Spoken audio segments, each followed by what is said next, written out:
Assalamualaikum warahmatullahi wabarakatuh. Halo teman-teman, gimana keadaannya? Sehat-sehat semua? Oke, pada pertemuan ini kita akan melanjutkan pembahasan tentang formulasi kebijakan pendidikan. Nah, kali ini ada 3 hal penting yang harus dipahami ya. Yang pertama adalah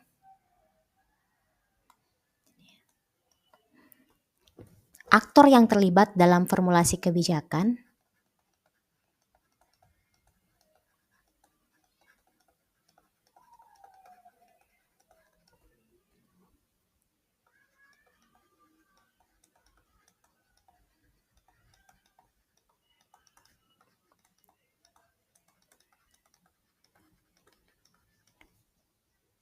Selanjutnya tentang sistem politik yang mempengaruhi kebijakan.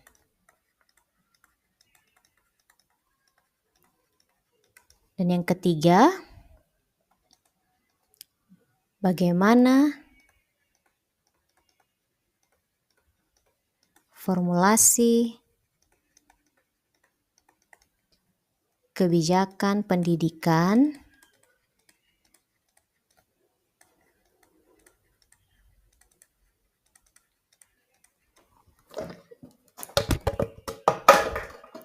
berjalan dalam prakteknya. Nah, jadi itu 3 submateri yang akan kita bahas pada pertemuan kali ini. Oke, yang pertama itu adalah aktor dalam formulasi kebijakan.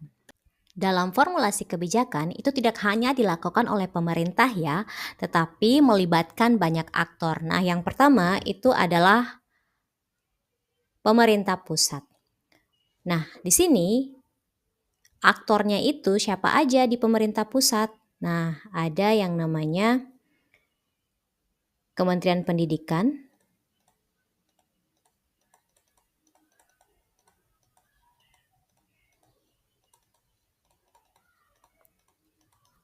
kemudian Presiden masuk di sini, ada DPR.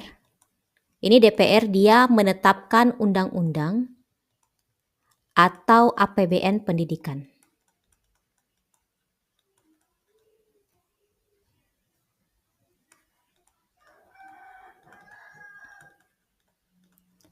Selanjutnya itu aktor yang kedua adalah pemerintah daerah. Di sini yang terlibat itu siapa aja? Ada Dinas Pendidikan,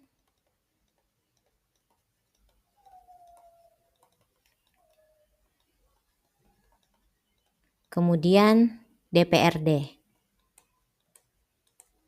Aktor yang ketiga adalah lembaga internasional. Lembaga internasional ini yang terlibat adalah UNESCO, itu masuk ya. Kemudian ada UNICEF. Bank Dunia itu masuk juga ya. Nah, Bank Dunia ini tugasnya adalah kadang memberikan masukan atau dukungan.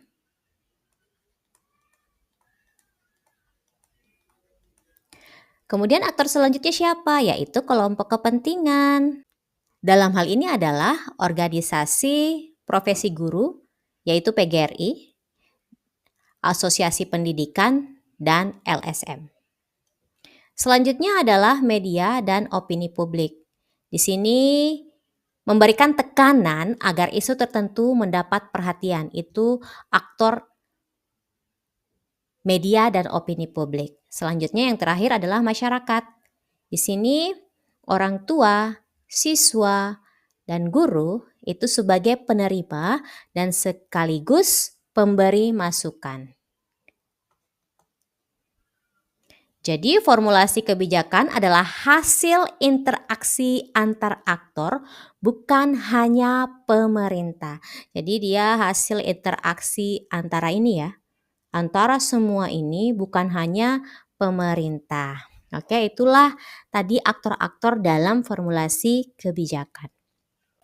Selanjutnya adalah sistem politik dan pengaruhnya terhadap kebijakan pendidikan. Nah, sistem politik itu menentukan arah dan prioritas kebijakan pendidikan.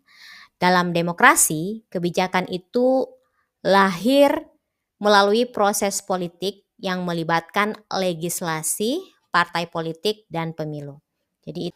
Jadi demokrasi itu melibatkan yang namanya legislasi, partai politik, dan pemilu. Sehingga pengaruh positifnya itu adalah kebijakan lebih partisipatif karena ada keterlibatan masyarakat. Jadi ini adalah pengaruh positif. Sedangkan ini adalah pengaruh negatif. Apa pengaruh negatifnya? Nah, kadang kebijakan itu dipengaruhi oleh kepentingan politik jangka pendek. Nah, misalnya program pendidikan populer menjelang pemilu. Untuk lebih jelasnya, kita lihat contoh. Di sini ada contoh kesenjangan pendidikan kota dan desa. Nah, di sini itu kebijakan dana BOS afirmasi dan dana afirmasi pendidikan dasar itu dipengaruhi oleh tuntutan politik dan media yang menyoroti kesenjangan pendidikan antara kota dan desa. Sehingga di sini pemerintah perlu memberikan perhatian khusus ke sekolah di daerah tertinggal. Jadi ada pengaruh politiknya dan ada media yang menyoroti. Sehingga sistem politik itu berpengaruh dengan kebijakan dana BOS afirmasi dan dana afirmasi pendidikan dasar. Oke, seperti itu ya contoh dari sistem politik dan pengaruhnya. Selanjutnya, proses formulasi nyata. Proses formulasi kebijakan pendidikan secara nyata itu berjalan melalui yang pertama adalah identifikasi masalah, di mana ini identifikasi masalah pendidikan. Misalnya adalah rendahnya kompetensi siswa.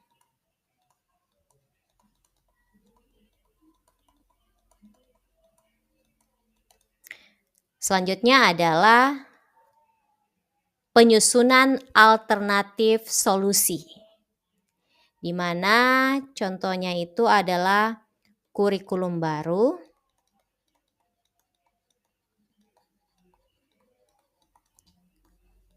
pelatihan guru,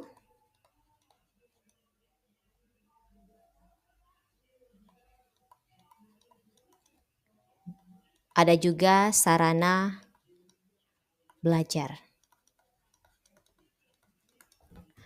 Selanjutnya adalah masukan dan perdebatan politik. Di sini adalah masukan aktor ya. Masukan aktornya itu contohnya adalah pemerintah, ada DPR, kemudian guru, serta masyarakat dalam memberikan masukan. Jadi masukan di sini adalah masukan aktor ya. Ya aktornya siapa saja? Ini tadi pemerintah, DPR, guru, masyarakat. Selanjutnya setelah itu adalah pemilihan solusi. Jadi di sini memilih alternatif yang paling realistis.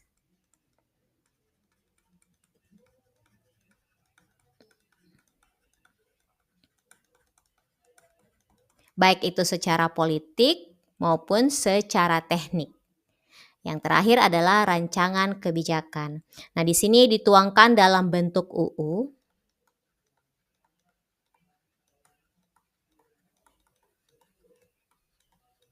Bisa juga PP atau peraturan pemerintah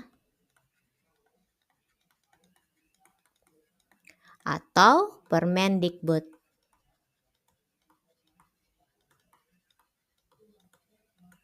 Itulah proses formulasi nyata. Nah, Di sini contohnya literasi rendah. Formulasi literasi rendah itu lahir dari masalah rendahnya literasi siswa Indonesia, dan ini berdasarkan contoh hasil PISA. Sehingga mendapatkan masukan dari aktor yaitu guru, pakar pendidikan, serta lembaga internasional. Dan ini dipengaruhi oleh opini publik dan dorongan politik untuk meningkatkan kualitas sumber daya manusia, lalu diformulasikan menjadi sebuah kebijakan. Dan kebijakan ini adalah kebijakan nasional berupa Gerakan Literasi Sekolah atau biasa disingkat dengan GLS. Nah, itu contoh dari formulasi literasi rendah. Dari materi ini kita belajar bahwa formulasi kebijakan pendidikan itu melibatkan banyak aktor. Jadi bukan hanya pemerintah tapi banyak aktor lain yang terlibat dalam formulasi. Dan sistem politik itu mempengaruhi isi kebijakan ya. Dan pengaruhnya itu bisa positif, bisa pula negatif.